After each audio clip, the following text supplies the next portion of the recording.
So it does, if she's going to eat something that has a ton of sugar in it, like pancakes and syrup, she should really take her insulin 20 minutes before she eats it and start to see that number coming down.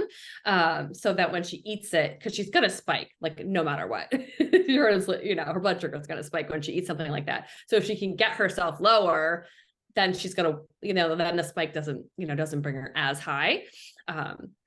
But that's the difference between type 1 and type 2. Like there's, you're going to have highs and lows when you're very first diagnosed. You have what they call the honeymoon period.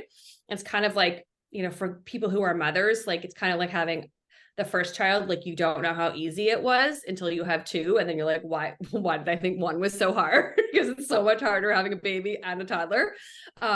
So when you're first diagnosed, you still have a little bit of, your body is still making a little bit of insulin. So you don't have those as big highs, lows, because your body will still give you a little bit of insulin. And then my daughter lasted about 9 months in the honeymoon period. And then she was totally out and she didn't have any insulin anymore.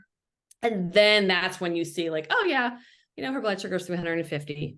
Like that just happens. Like that's just part of being a type 1 diabetic. And, sometimes it means that her insulin site, is bad or clogged or pulled out a little bit, or she just didn't, she didn't count her carbs closely enough, or she's stressed out, or, whatever. Like there's so many reasons, so many things that impact your blood sugar. And you can't account for all of them. And so you just have to do your best. Whereas, with a type 2 diabetic, they still have insulin. They still make insulin. They just don't access it as well. So, changing their diet makes a much bigger difference in their ability to control those highs and lows, where a type 1 diabetic really just has to do the best they can to manage like all of these variables.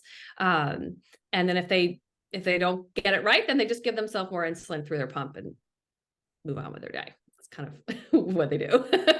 Yeah, that's a good point.